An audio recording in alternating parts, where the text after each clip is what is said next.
आदरणीय सभापति जी, देश की जनता ने हमें तीसरी बार जो अवसर दिया है, वो अवसर विकसित भारत,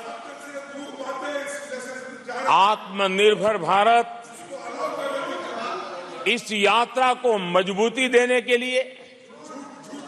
इस संकल्प को सिद्धि तक ले जाने के लिए हमें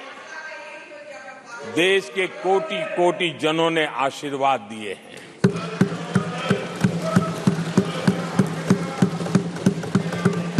आदरणीय सभापति जी, ये चुनाव 10 वर्ष की सिद्धियों पर तो मोहर है ही, लेकिन ये चुनाव भविष्य के संकल्पों के लिए भी देश की जनता ने हमें चुना है, क्योंकि देश की जनता का एकमात्र भरोसा हम पर होने के कारण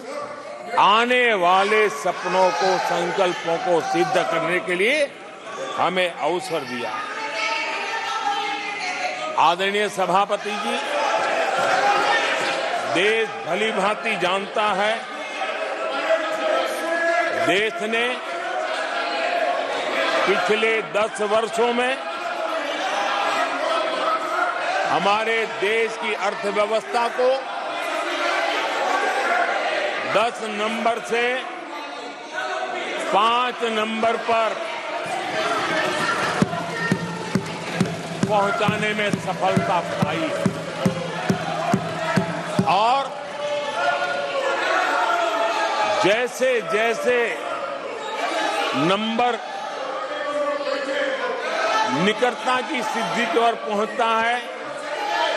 एक की तरफ पहुंचता है, तो चुनौतियां भी बढ़ती है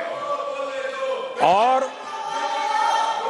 कोरोना के कठिन कालखंड के बावजूद, संघर्ष की वैश्विक परिस्थितियों के बावजूद भी, तनाव के वातावरण के बावजूद भी हम हमारे देश की अर्थव्यवस्था को 10 नंबर से आज विश्व में 5 नंबर पर पहुंचाने में सफल हुए हैं।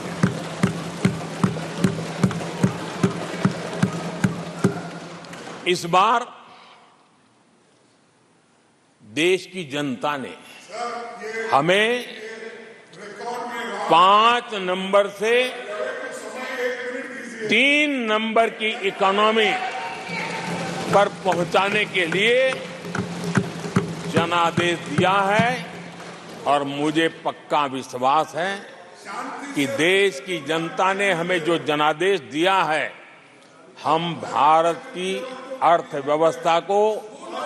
विश्व के टॉप 3 में पहुंचा के रहेंगे।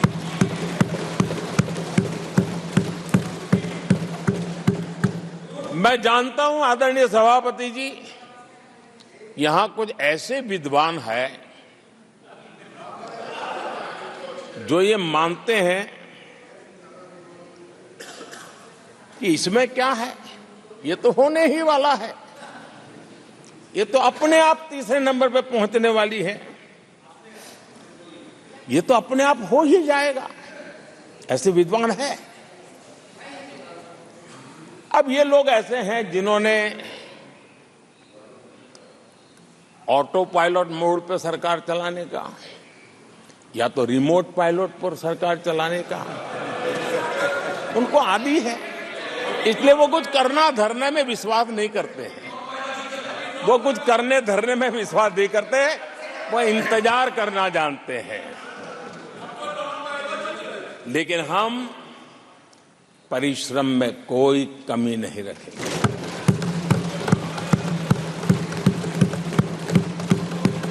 आने वाले वर्षों में पिछले 10 वर्षों में हमने जो किया है उसको गति भी बढ़ाएंगे, उसका विस्तार भी बढ़ाएंगे और गहराई भी होगी, ऊंचाई भी होगी और हम इस संकल्प को पूरा करेंगे। आदरणीय सभापति जी, चुनाव के दरमियान मैं देशवासियों को कहता था कि जो 10 साल हमने काम किया है, हमारे जो सपने और संकल्प है उसके हिसाब से तो ये एपेटाइजर है, मेन कोर्स तो अभी शुरू हुआ है।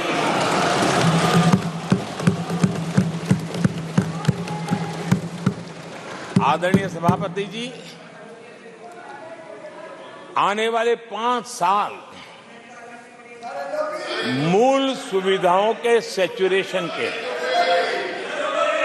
और हम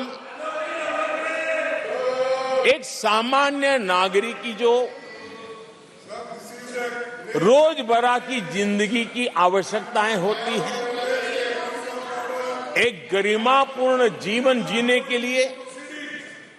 जिन व्यवस्थाओं की, जिन सुविधाओं की, जिस प्रकार के गवर्नेंस की आवश्यकताएं होती हैं, हम इन मूलभूत सुविधाओं के सैचुरेशन का युग के रूप में उसको परिवर्तित करना चाहते हैं। आदरणीय सभापति जी, आने वाले 5 वर्ष गरीबों के खिलाफ निर्णायक लड़ाई के हैं। आने वाले 5 वर्ष गरीबी के खिलाफ गरीबों की लड़ाई, और मैं मानता हूं गरीब जब गरीबी के खिलाफ लड़ाई के लिए एक सामर्थ्य के साथ खड़ा हो जाता है तो गरीबों की गरीबी के खिलाफ की लड़ाई सफलता को प्राप्त करती है। और इसलिए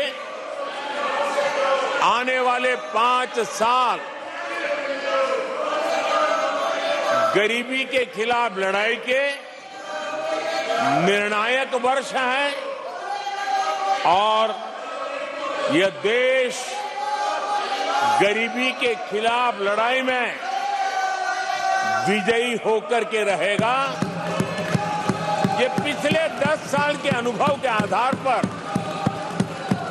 मैं बहुत विश्वास से कह सकता हूं।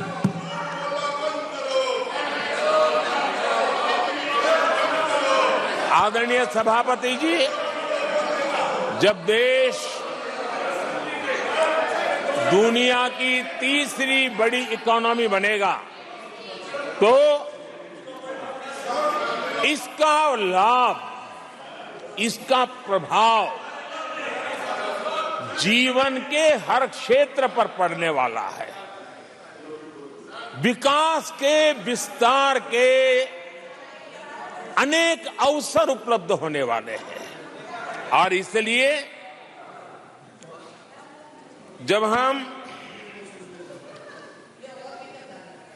दुनिया की तीसरे नंबर की इकोनॉमी बनेंगे तब भारत के हर स्तर पर सकारात्मक प्रभाव तो होगा, लेकिन वैश्विक परिवेश में अभूतपूर्व प्रभाव पैदा होने वाला है।